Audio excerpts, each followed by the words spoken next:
The opinions and suggestions expressed on the following program are solely those of the participants and not necessarily endorsed by program sponsors or any radio station, media company, or platform broadcasting this program. The following program is a product of Causeway LLC. The information in this broadcast is not intended as investment, tax, or financial advice. Matthew Moore is not a licensed investment advisor and speaks solely from his experience and opinions. All information in this broadcast is for entertainment or educational purposes only. Matthew Moore, Causeway LLC, and the company or platform broadcasting this program is not responsible for the success or failure of any person's investment decisions or purchases. Matthew Moore, Causeway LLC, and the company or platform broadcasting this program makes no and expressly disclaims all representations, warranties, and guarantees with respect to this broadcast and its sponsors. Investing in any market is inherently risky and can be financially dangerous. Invest at your own risk.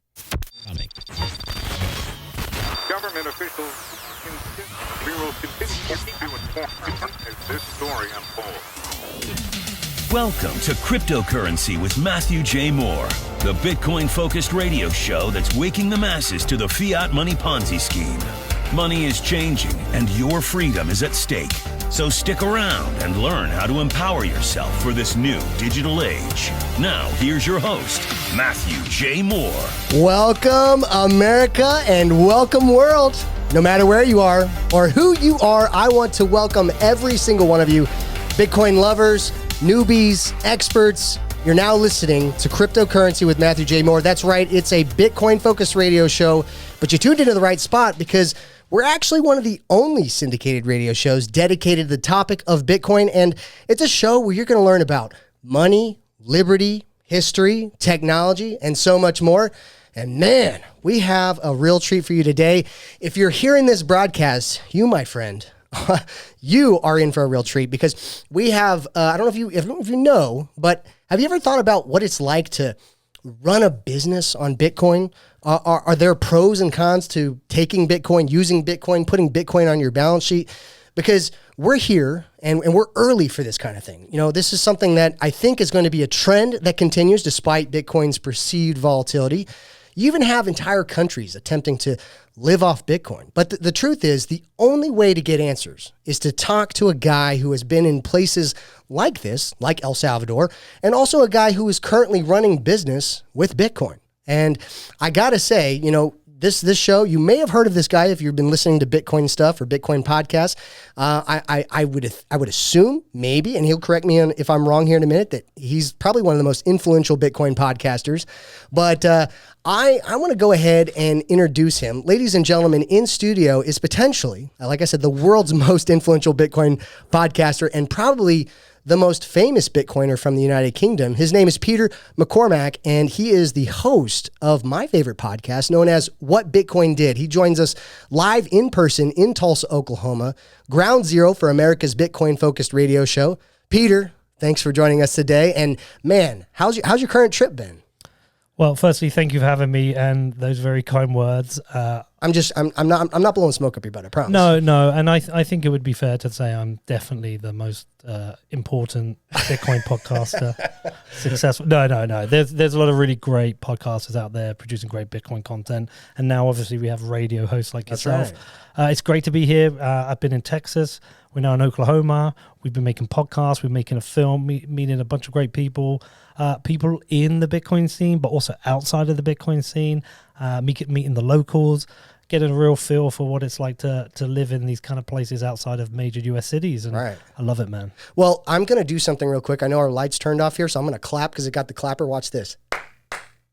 Check this out. Oh, there it goes. It turned on. Yeah. Wow. It's like magic. It's like magic. So anyways, I thought light would be better than darkness because that's what Bitcoin's doing to the world. So and here's the thing, you know, just a few days ago, I don't know if you realize this or if you put a face to it all, but I don't think you knew you were going to be coming to Tulsa or joining the show. In fact, I think I was the random guy that told you that you were coming to Tulsa before you actually knew you were coming to Tulsa.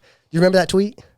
Actually, my brother had mentioned it. Oh, okay. Yeah, so my brother had mentioned it, but like I'd forgotten about it ages ago. He said, you're going to Tulsa. Okay. And I was like, forgot about it. And then I was like, somebody said I'm going to, that was you. That was me. Who said you're going to the meetup? And I was like, yeah, I know, right. I think I replied, am I?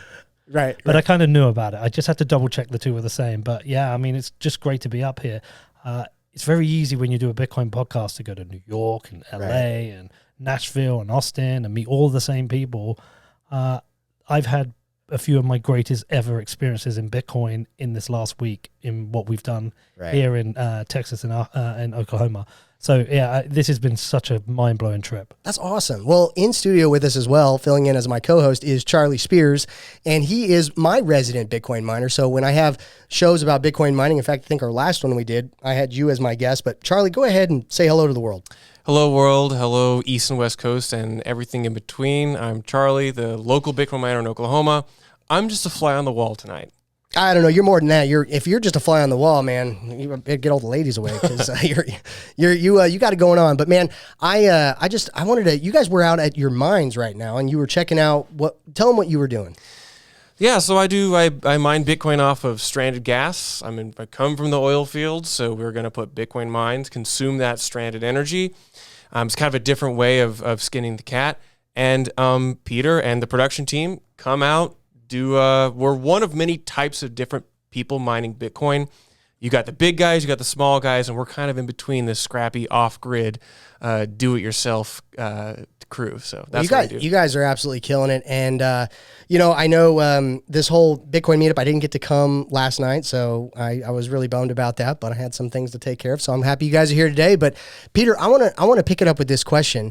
You've been coming to the States for quite a long time, at least that's my understanding. But when it comes to Bitcoin communities, how do you compare America's Bitcoin community to other places in the world you've been? Because you've been to El Salvador, which is obviously running an entire country with Bitcoin. Are we behind El Salvador? Is El Salvador kind of setting the trend? What's going on here? Do you know what's really interesting? I kind of knew the answer as soon as you worded that question. Every Bitcoin community I've visited reflects its geography. Okay, so I'm here now in Oklahoma. Right. I've been in Texas. I know there's a rivalry, but they're kind of similarish places, right? Hardworking, real people, used to working with their hands, getting out there and doing real work. And the Bitcoin community is that. Real people out there doing hard work. You go to New York and you cover Bitcoin, and it's finance people doing finance stuff with Bitcoin. You go to El Salvador, this is a scrappy country that's trying to stand out, is trying to do something different. And do you know what they're doing with Bitcoin? They're the first to make it legal tender. It's a scrappy country. Right. I think every geography represents something. Sorry, every community reflects its geography. Right. And that's anyway, you go to the UK, right? We're kind of like law abiding. Well, tell us a little bit about Bedford, because you guys are setting standards there too. I mean, I'm kind of the only Bitcoiner in Bedford. There's a couple. No way. More. You said on the podcast you got people coming to your meetups, right? Yeah, no, our meetups are getting, I think the top one we had 70 people there, but 50 to 70 people. But I think a lot of that is curiosity, who's this guy? Why has he bought the football team? And what's this Bitcoin thing he's talking about? But what happens is when we put on the meetup, they come from all over the country. They might come 3-4 hours to that meetup because they want to hang out and talk about Bitcoin. Well, I got to admit, I ordered my Bedford gear, and unfortunately it did not get here in time because I was hoping it would be here before you got here, but it didn't. But just know I got a shirt, I got a hat. I'm supporting you guys. I love what you're doing. I think it's awesome.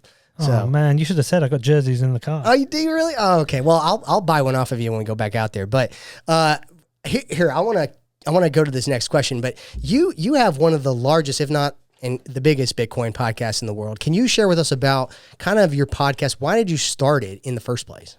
I mean, look, I'll give you the very short version. The shortest version that I can tell you is I was in between jobs and I met a podcaster. His name's Rich Roll, and I just thought, you've got a cool job. I love what you do. I want to do that. So I asked him. He said, buy this equipment, pick a subject, and stick with it. That's good. He said, you got to stick with it. I went straight on Amazon, bought all the equipment. I read the Smart Passive Income course on doing a podcast. I found a guest, and I was just into Bitcoin at the time, so I made it about Bitcoin. And that's it, really. And all I've done is try to get good interviews, meet good people, travel around, and make a good product. And a lot of this is luck. I've been very lucky. I don't know, man. You have a marketing background too, though. I don't know how you do it. You must have a way to hijack the algorithms or something, because people are listening to your stuff. You do a great job. The product you put out is amazing. So you've obviously learned something. Oh, yeah. And look, I've got a great team around me. My producer, Danny's incredible. My brother, Neil, who's a researcher, incredible. Ben, who does all the editing, incredible. I have one job, and it's to turn up and say, how does that work? I don't get it. Explain it. Right. What does that mean? That's my job. I think it's a fairly easy job. It's one that suits me because, like, you're interviewing me. I hate being interviewed. I'm not a smart person. I don't have a lot to add. So I just don't go to all the smart people. I go to Charlie and say, oh, so where's this mine? How does that work? How did you do it?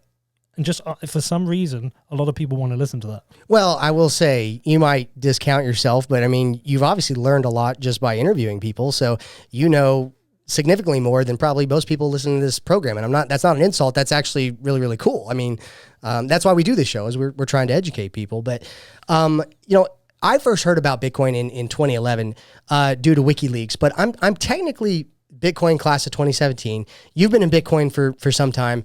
What has been your biggest lesson in the space, and what would you tell people coming into Bitcoin now? It's obviously a bear market. People can get distracted by altcoins and all this other stuff. But what's the biggest lesson, and what would you tell people now who are getting into Bitcoin? That's a great question. And there's so many lessons, but like, I'm going to answer that for the people who maybe have heard about Bitcoin, are interested in it, want to find out a bit more. Do not treat Bitcoin like it's going to financially completely change your life in the next 4 years. That's good. Even the next year. If you treat it like an investment, it's going to be one of the hardest investments that you make, because Bitcoin has a way of like kicking your ass, kicking it all over the place. What I say to people now, which I put this to Brandon Quittem on an interview and he rejected it, but I say to people, do not ask me when to buy Bitcoin. I'm not even going to recommend buying Bitcoin. I'm going to recommend learning about Bitcoin, and if you want to buy it, at some point you'll dive in. But I treat it like a mission now. I don't buy Bitcoin to get rich. I don't buy Bitcoin to financially change my life. I buy it to be part of the mission, which is to deliver this money to the world. Because if we want this money to succeed, we need millions and millions, tens of millions, billions of people using it. Now, if everyone just says, I want to be part of the mission and buys $30, $50, that's going to happen quicker. But do not come into this thinking you're going to make yourself rich, because it is hard. Charlie, what would you add to that? Do you carry the same thought? Peter and I were talking in the car. I feel like more like an evangelist than some speculator. I mean, I work hard. Right. We build Bitcoin mines, and that's a very labor and capital intensive thing.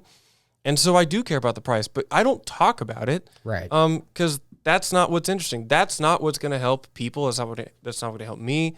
I am happy and fulfilled as a person if I can educate people about what Bitcoin is and just how to wrap their heads around it. Right.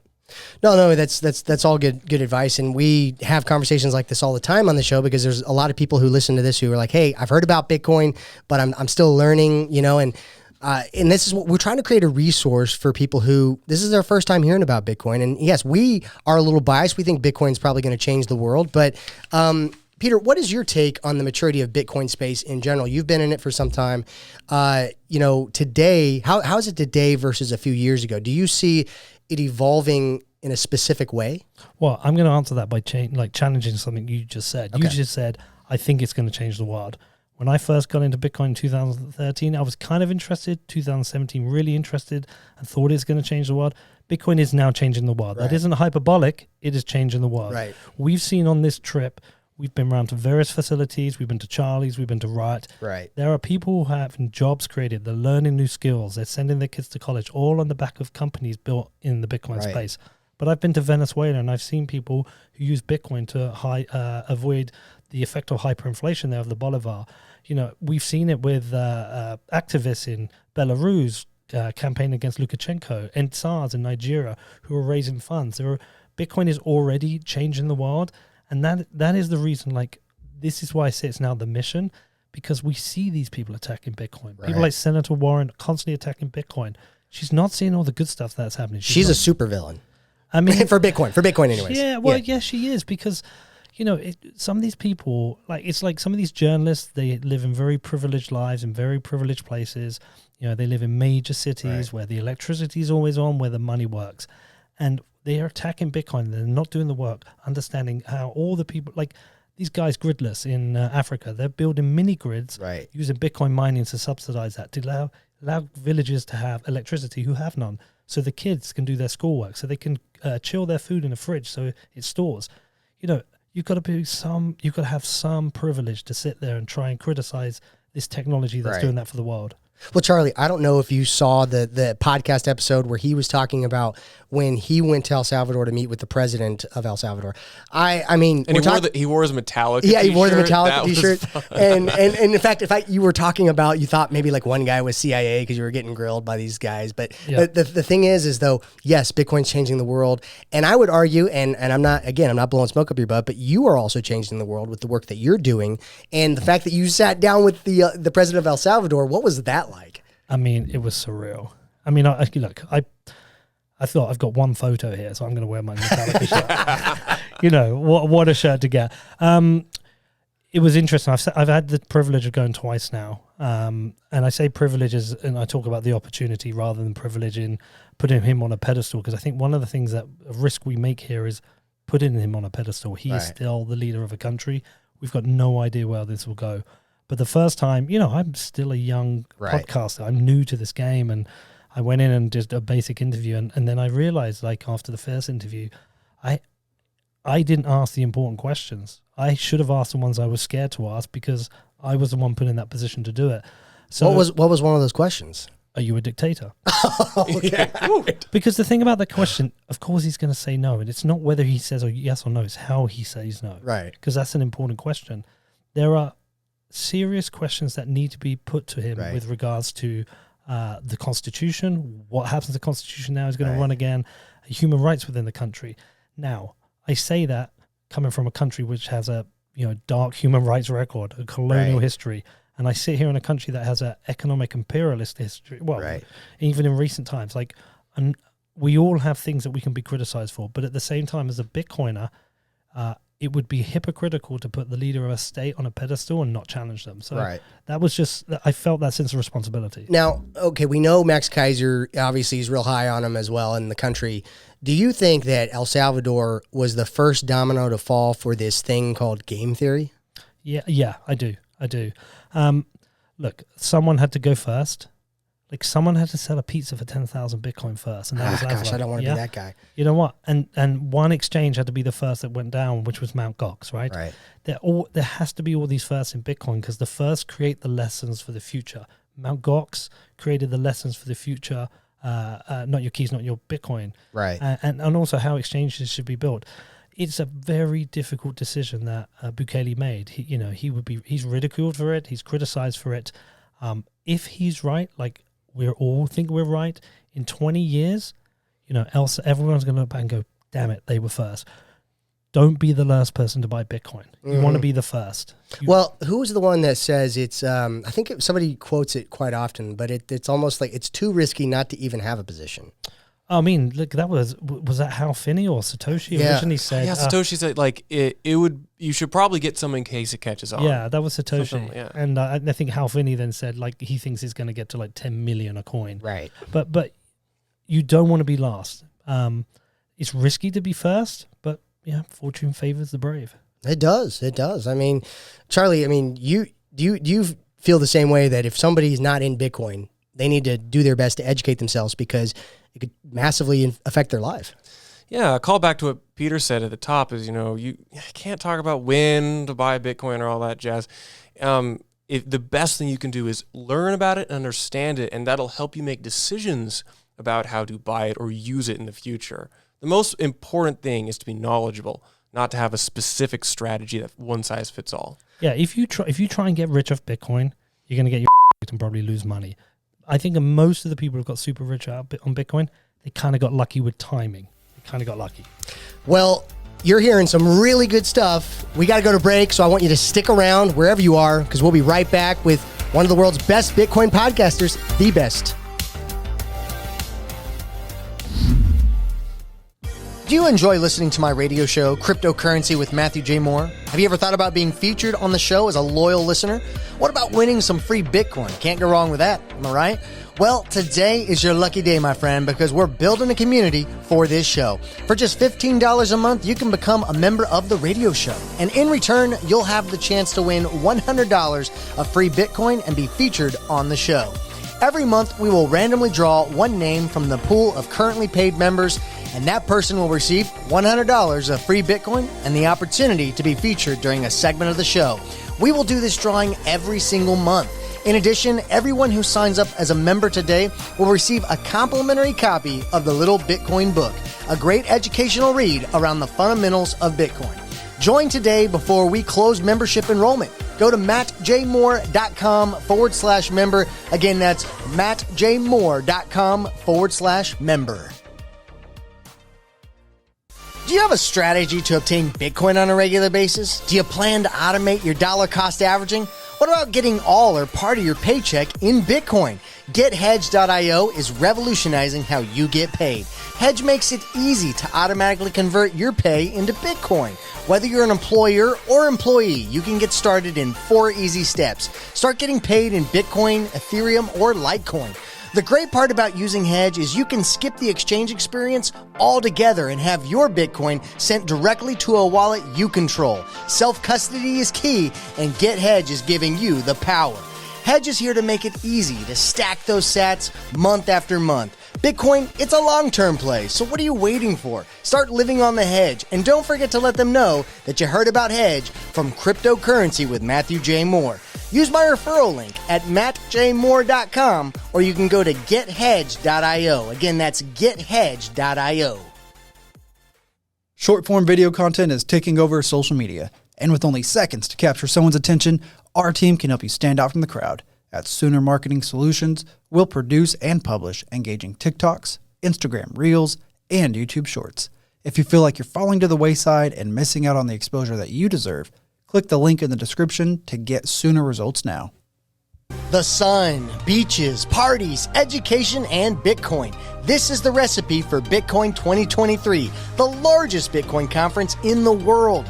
Ever thought about meeting industry experts? It's the who's who of Bitcoin, and you can't miss it. Join us in Miami, Florida for the annual Bitcoin conference. Use my promo code BTC Radio at checkout. That's BTC Radio. Learn more at mattjmoore.com.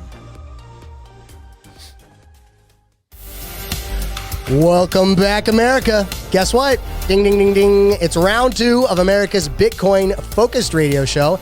And whether you're a Bitcoin lover, newbie, or expert, or somewhere in between, we've got something for everybody because we're here to welcome all of you, even the haters. In fact, if you're a hater and you actually don't believe in Bitcoin, you think that all this is hogwash and that's going to go away, you know what? I welcome you. Send me a carefully typed out insult email. I'll answer it and let's have a conversation because this is all about dialogue. That's why we do this show, right? But today we have a really special guest for you.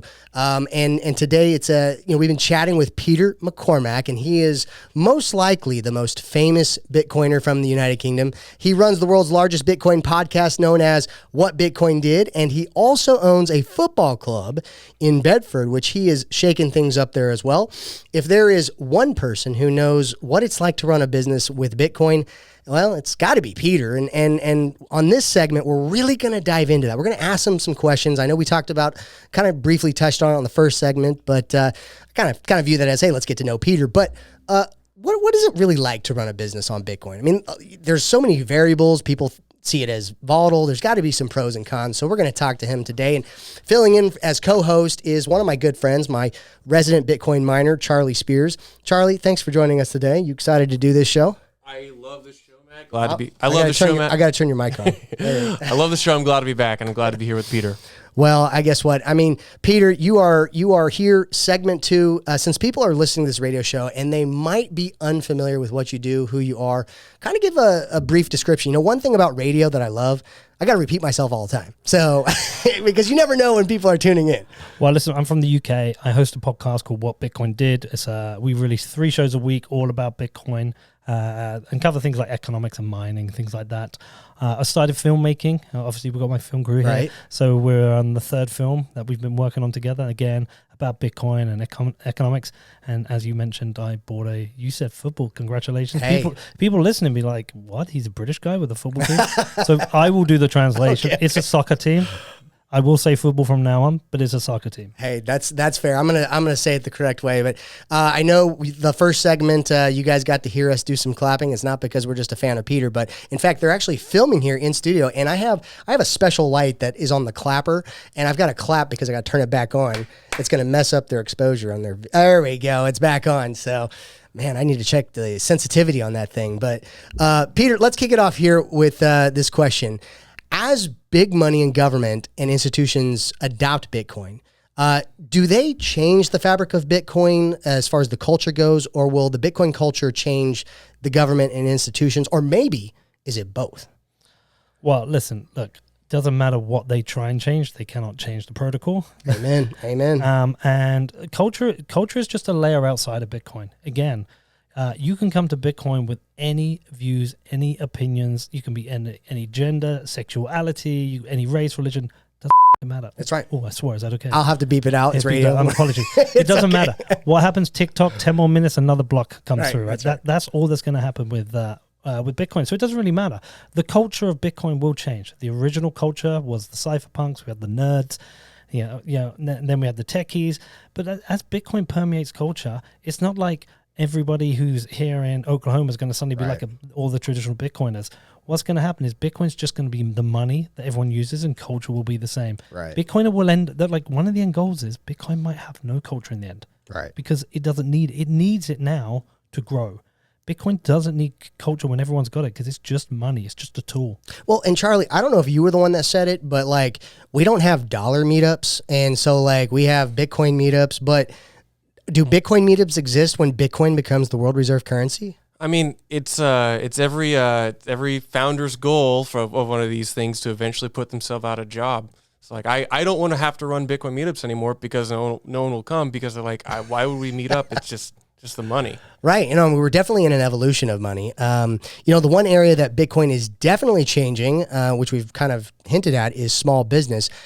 Peter, how does Bitcoin, how has it changed your business and kind of how you think about your operations? Is there any special twist to that because I know you run your podcast and your football club.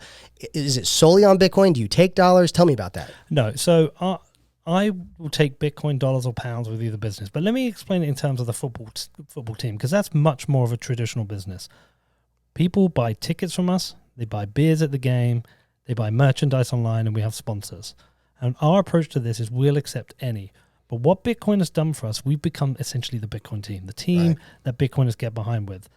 We cannot operate the business entirely on Bitcoin because Bitcoin price is volatile. Right. So that doesn't work for us because we've got bills to pay. But what we do is that anyone who pays in Bitcoin, we keep that. Because the amount that we take in Bitcoin is probably less than 10%, right? But we make more than 10% profit. So we've made a decision. Anything that comes in Bitcoin stays in Bitcoin. Everything else, we use that to run the business. But if Bitcoin does its thing over the next 10, 20 years, you don't know what that's going to do. That might finance a stadium. We don't know what that will finance for the team, but that's allowing us to put money away for the future and the future of the club and the future of all our teams that we hope will be like a growing pot that we can invest.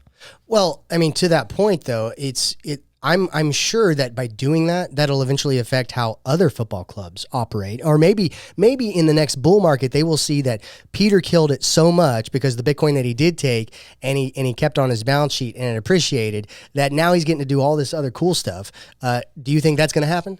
Well, football has no time preference. It's such a high time preference, right? It is, right, we want to get promoted this year. We want to stay up. What players can we get? And so many clubs spend what they cannot afford to spend. And what we want to do is build up this base of Bitcoin where we get so far ahead with it that we are a very stable club that has this like strong financial foundations that allow us to not have to make those decisions. We're trying to be the low time preference football team, but I think we need 2 cycles to get there. Do you have to explain yourself to people when you say low time preference? When you talk to football fans or other football clubs, do you end up using that kind of language? No, I don't. I just say I'm patient. No, that's good. That's good. Charlie, you run some businesses, or you've had some brick and mortars. Have you had any experiences in taking Bitcoin, using Bitcoin, putting it on the balance sheet? Tell me a little bit about that.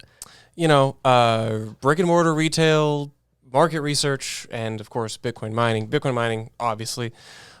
It's hard, because in order to get paid in Bitcoin, I have to have somebody who wants to pay me in Bitcoin. I found much more opportunity just in the peer-to-peer transactions, buying eggs from the local farmer, paying somebody back for a movie ticket in Bitcoin. So I found that even though you and I, Matt, have worked for so many years here in Oklahoma to get more people to talk our language, it's still kind of like here, we could Venmo each other, or I could just, my wallet of Satoshi, send some sats to you. I think what people really like about Bitcoin is that I don't have to ask permission to send you money. And every day, more and more people kind of realize that's actually more of the killer app than a lot of the other, language around it. Well, this is a question I'm going to take to both of you guys. And Peter, I want you to answer this first. When you talk about Bitcoin, you hear about this evolution of money. You hear about it being a collectible, then a store of value, then a medium of exchange, and then finally a measure of wealth. I'm kind of the guy that's like, hey, I'm going to keep DCAing, I'm going to keep accumulating, and I'm going to watch it appreciate as far as purchasing power goes. And when we get to that certain point, I don't know what that threshold is going to be, because like I mentioned earlier, I don't want to be the guy that spent 10,000 Bitcoins on 2 pizzas. And some people are totally fine doing that. Some people are like, hey, I want to be the first guy to spend my Bitcoin on XYZ, or Z, as you guys would say. But I honestly, my thoughts on this is there any, through this process, is there any, does it prohibit or stop Bitcoin's growth by people having the mentality that I have? Because we're in this store of value phase, like I want to hang on to it, Gresham's law, the good money drives out the bad money. Do you think we get to a tipping point to where people just stop caring about that? Let me put it a different way. Amongst your group of friends, have you got a friend in there who's really financially responsible? Yeah. Have you got a friend amongst them who's like an idiot and spends everything? So you're telling me the idiots are going to spend their Bitcoin first? What I'm saying is Bitcoin's just money. You're going to have the guys who are going to save like you, and you're going to have the idiots who are going to spend like me. It is just money. And it's not going to hold it back. People are going to just treat it like money. Right. Yes, there's that more of incentives to hold Bitcoin. But again, I think it's one of those things like, depends how many cycles you've been in, how much you've accumulated. Right. Sometimes you get to the point and think, yeah, I'm going to spend a bit. Right. Charlie, what are your thoughts on that? We on the show, don't talk much about when you should buy. We just say you should dollar cost average. That's the only thing we recommend. However, many of us here in Tulsa, Oklahoma, when we do buy or spend Bitcoin, we do a thing called spend and replace. Right. So we will say send $10 of Bitcoin to someone, and then buy $10 of Bitcoin on exchange, move that to our cold wallet. So that's kind of our way to get transactions flowing on the network and to demonstrate Bitcoin's power. Well, okay, let's jump to this question, Peter. You've kind of joked on your podcast. You're running these businesses. You accept Bitcoin. You talk about Bitcoin. Obviously, you're a Bitcoin fan, but you've almost equated that every time you're in America, or maybe you don't have to be in America or UK, but you've said that some people see you as Alex Jones and some people see you as a woke liberal. What happens here with Bitcoin? Is it because the message of Bitcoin, like, is Bitcoin's message sending mixed signals? No, I think what it is I want to produce a show that is for everyone, that anyone can listen to, and I look at where the Bitcoin culture maybe is now. Right. And I see where it is going. You talked about culture earlier. I think Bitcoin will just mix into all cultures. I do not think there would this be monolithic single Bitcoin culture of that looks a little bit like maybe the red states of America. Right. And so what I've said is like I've always had people from the left, people from the right, people from the center, all different views and opinions on my show. I'm also from the UK. Right. Our conservatives are probably center ground here in the US. Right. And so what happens is in the UK, when I'm trying to explain Bitcoin to people and CBDCs and how they're going to take over the world and it's dystopian nightmare, my friends think I'm like Alex Jones. Right. But when I'm here and I'm also talking about, hey, you know what? Maybe we shouldn't be too worried about trans people or gays people or whatever. They're like, oh, you're woke. You're just woke. And so what happens is that I think people selectively hear. Right. They selectively hear me talking about the issues they consider woke, but they don't hear me talking about CBDCs being bad, the Fed being bad, central banking being. They selectively hear, and then they put me in into a little box. I think I am somebody who talks to everyone and tries to make everyone part of Bitcoin. So, okay, public perception in Bedford, where you've got your football club, because you are promoting Bitcoin, you have Bitcoin on the jerseys. What does the overall perception in Bedford? Do people know you as kind of that crazy Bitcoin guy? Yeah, this is a crazy Bitcoin guy. What's it all about? I think they think I'm far more wealthy than I am. Okay. I am not wealthy. Like when people are like, oh, he's worth millions. I'm like, I'm not. but they see the Bitcoin stories and the football team and they're like, oh, he must be rich. And it's not. I'm like totally winging this. But there's a certain amount of intrigue, right? We put on a meetup and 20 new people who didn't come before come. And we keep it really simple. and they learn a bit and they understand a bit more. But I'm definitely the crazy Bitcoin guy. So we know there's pros to that approach, but are there any cons to being the crazy Bitcoin guy? Because sometimes when you talk to people and they're like, you mention Bitcoin, they're like, oh, shut up, you're one of them. You know what I mean, right? Yeah, what do you do? I'm like, sometimes when I say so people say, what's your podcast about? I'm like, oh, money and economics and a little bit of Bitcoin. Because people just like, they put you into a box. They think you're a weirdo. And it's funny, we're out here making this film and then I'm re-energized. I'm like, I don't care if I'm a weirdo because this is so important. But the funny thing is, I've just got a text from my friend. They're inviting me down to the pub on Saturday. I'll be out with my 5 best friends. Bitcoin will not come up. Right. If I bring it up, they're going to say, shut up, Pete. Right. We don't want to hear about that. Right. And that's because they're not Bitcoiners, right? Yeah, and they don't care. Okay. They literally do not care. They are a cycle or two away from them caring. Well, Charlie, you are obviously a crazy Bitcoin guy too, and you're running a business on Bitcoin. What are the pros and cons for you as far as having that perception? I mean, have you ever tried to build a financial model that dual denominates in currencies? I mean, I can't. I get my business partner to do that. Right. It's very challenging. And because a Bitcoin miner's revenues are tied to the price of Bitcoin, it's been a hard past year. But we've been through multiple cycles. You've heard the term cycle. If you kind of look at the price of Bitcoin over the past decade or so, and you see there's a cyclical personality to it. Right. I don't know what the future looks like. We don't know what's going to happen, but if you kind of embrace the ups and downs, I come from the oil and gas world, and the oil and gas business is very cyclical.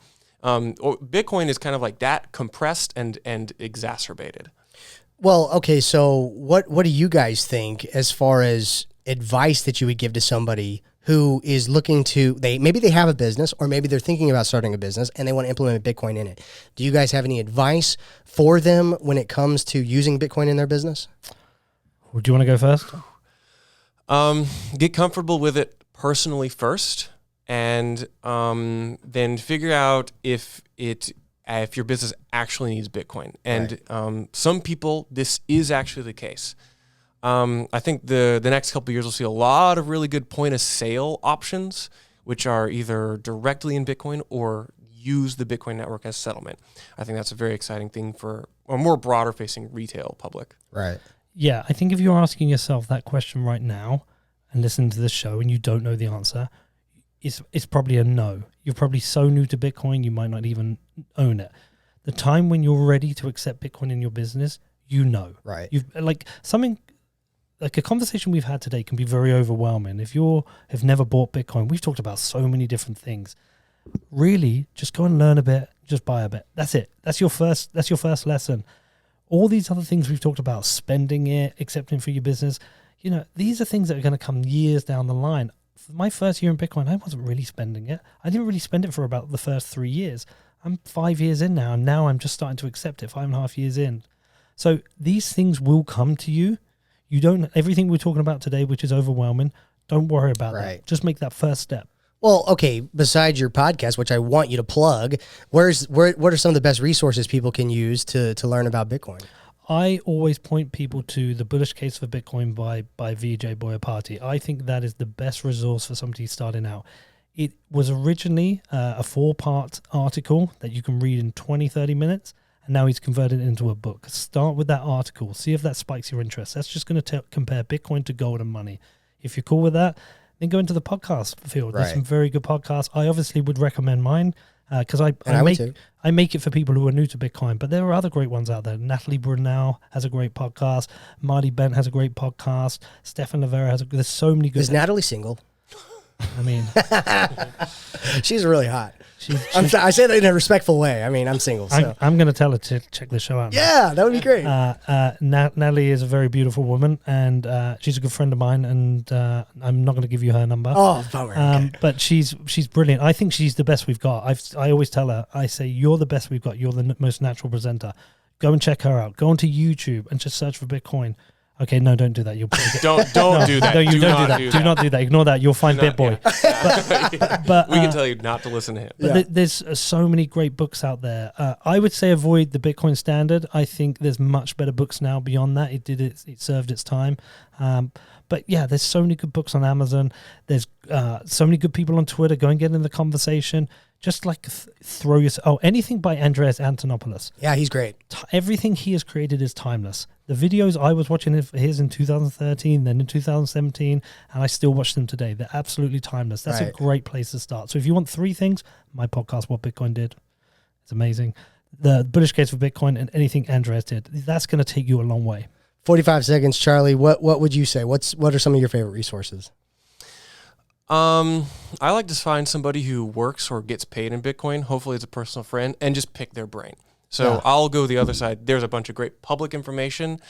Find somebody who shares your interest and feed off them. Ask them, send them stuff, bounce things off other people. My best learning has come through seeing the same things I read, but interpreted by other people. Right. And go to meetups. Go to meetups. Yeah, find your local meetup. That's right. Very good point. In fact, we have meetups here in Tulsa all the time, but we are a syndicated show. And I want to encourage you, if you're listening to this show, call a friend, tell them to tune in, or if you're listening online, comment, share, like, give me your feedback because I want to know what you think of this show. We're going to be right back. We've got to go to break, but we got a lot more content. We got a lot more juice to squeeze out of this, so stay put. We'll be right back.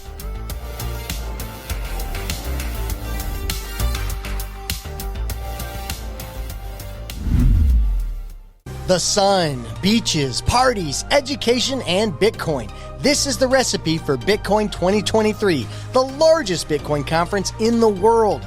Ever thought about meeting industry experts? It's the who's who of Bitcoin, and you can't miss it. Join us in Miami, Florida for the annual Bitcoin conference. Use my promo code BTC Radio at checkout. That's BTC Radio. Learn more at mattjmoore.com. Do you enjoy listening to my radio show, Cryptocurrency with Matthew J. Moore? Have you ever thought about being featured on the show as a loyal listener? What about winning some free Bitcoin? Can't go wrong with that, am I right? Well, today is your lucky day, my friend, because we're building a community for this show. For just $15 a month, you can become a member of the radio show. And in return, you'll have the chance to win $100 of free Bitcoin and be featured on the show. Every month, we will randomly draw one name from the pool of currently paid members, and that person will receive $100 of free Bitcoin and the opportunity to be featured during a segment of the show. We will do this drawing every single month. In addition, everyone who signs up as a member today will receive a complimentary copy of the Little Bitcoin Book, a great educational read around the fundamentals of Bitcoin. Join today before we close membership enrollment. Go to mattjmoore.com/member. Again, that's mattjmoore.com/member. Do you have a strategy to obtain Bitcoin on a regular basis? Do you plan to automate your dollar cost averaging? What about getting all or part of your paycheck in Bitcoin? GetHedge.io is revolutionizing how you get paid. Hedge makes it easy to automatically convert your pay into Bitcoin. Whether you're an employer or employee, you can get started in 4 easy steps. Start getting paid in Bitcoin, Ethereum, or Litecoin. The great part about using Hedge is you can skip the exchange experience altogether and have your Bitcoin sent directly to a wallet you control. Self-custody is key, and GetHedge is giving you the power. Hedge is here to make it easy to stack those sats month after month. Bitcoin, it's a long-term play, so what are you waiting for? Start living on the Hedge, and don't forget to let them know that you heard about Hedge from Cryptocurrency with Matthew J. Moore. Use my referral link at mattjmoore.com, or you can go to gethedge.io. Again, that's gethedge.io. Short-form video content is taking over social media, and with only seconds to capture someone's attention, our team can help you stand out from the crowd. At Sooner Marketing Solutions, we'll produce and publish engaging TikToks, Instagram Reels, and YouTube Shorts. If you feel like you're falling to the wayside and missing out on the exposure that you deserve, click the link in the description to get Sooner results now.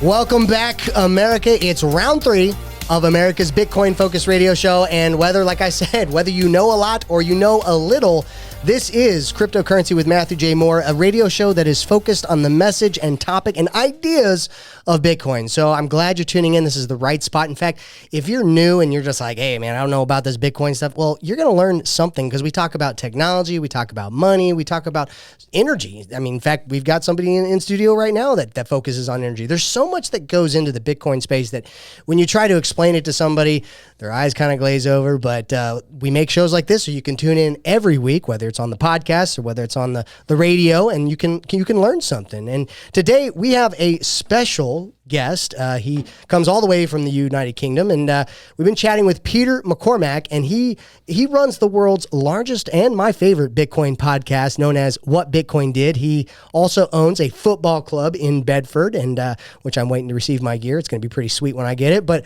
our conversation today has been focused on what it's like to run a business with Bitcoin. Are there pros and cons? Are there things to watch out for? What do you do if you want to run your business with Bitcoin? And so it's been a pretty fun topic to unpack today. But to fill in as my co-host is Charlie Spears. He's my resident Bitcoin miner. He's the guy that focuses on energy and builds those crazy Bitcoin mines out there by the well and the oil sites, natural gas sites. So Charlie, welcome back, my friend. Glad to be back. I love the show, Matt.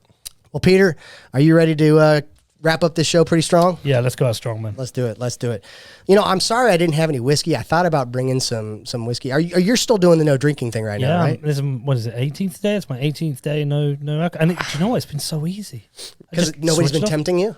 I mean, I could have drunk with the guys. I've just switched off. Do you know what I think it is? I know I've got a busy year. Got a lot to do with the podcast, with the films and the football club. I kind of want clarity, and just not drinking. It's giving me clarity because when people go out for a drink, I'm like, oh, I might as well go home and work. Right. Well, it's fun watching your Odell shows. Yeah. Do you know what? One of those I didn't even remember the last half an hour of it. No way. We got so wasted during that. But we just made one now, and we didn't drink, and it was very introspective. Right. It was tough topics, but yeah, no drink. I think I might do the whole year. That's awesome. Well, here, let's kick this segment off with this. What do you think the future looks like for your podcast, What Bitcoin Did? Because obviously we're in a bear market. Things get tough for everybody when it's in a bear market, but eventually there'll be good times again. What is your overall strategy? You mentioned earlier that you are focused on sharing Bitcoin content that might be for people who are loosely familiar or not familiar at all. Does that strategy continue? What does it look like? Well, so the weirdest things happen over the last couple of years in that I don't actually think it's a Bitcoin podcast anymore. I know it's called What Bitcoin Did, but when we make shows about macroeconomics or money and how that works, we cannot even mention the word Bitcoin. Some of those shows are doing double the amount of shows when we maybe do something that's technical about Bitcoin. Right. So like its birth was in Bitcoin, but right now people want to know why. They want to know other things, these kind of like tangential subjects to Bitcoin. So I think the future of the show is what we talked about earlier. Eventually it won't be a Bitcoin show because who makes a dollar show, right? Right. Eventually it will just be this maybe money, governance, cultural layer. And then, the lens, we do it through that kind of lens of Bitcoin. It might be a low time preference show. It might be something that's focused more on things that become important to me, less so on the word Bitcoin. Okay, so we're here, we're doing radio. This is a syndicated radio show format. We were talking off air just a minute ago. It's a little bit different. You've got a phenomenal podcast. As somebody like myself who is trying to share the good news of Bitcoin in a kind of slightly different format, different way, what kind of advice would you give to somebody who, like myself, is kind of trying to break ground? Because like the reason why I chose radio, like nobody's doing radio. Nobody's doing Bitcoin radio right now. And it's not flashy or fancy because it's not real super techy, and a lot of baby boomers listen to radio, and that's not offensive. That's not an offensive term. I'm not trying to offend anybody, but it is what it is. And I am the weirdo that is, 35, still listens to talk radio. What kind of advice would you give me going forward when it comes to making a show like this? Well, your show's already good. I mean, I was talking to you off air that you've already got the skills of a host. You can already draw in the guests. So it's the toughest one. The toughest thing is the thing you can't do anything about. It's just patience. Right. I launched my show 5.5 years ago, and the first 2 years, not much happened. It was just grinding it out, show after show. Right. And then, you get these little spikes of interest. But I think with these, you don't get to, with a podcast or with a radio show, unless you're already a big name, unless you're Obama launching on on Spotify, you just have to accept that you've got to grind it out And you're it's like Bitcoin.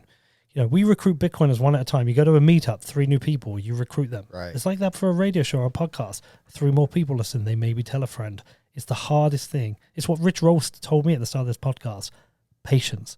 Grinding out consistent and patience. So was there a moment in your podcast journey where you're building this business, you're using Bitcoin, you're talking about Bitcoin, you're receiving Bitcoin, but what was the pivotal moment where you were like, oh my gosh, like there is so much momentum now that there's no looking back? Like, was there one of those moments? I get the question. There's 2 key moments I look back to. Actually, there's 3 key moments I look back to in the podcast. The first one was I think it's like number 10, where I did an interview with Ross Ulbricht's mum.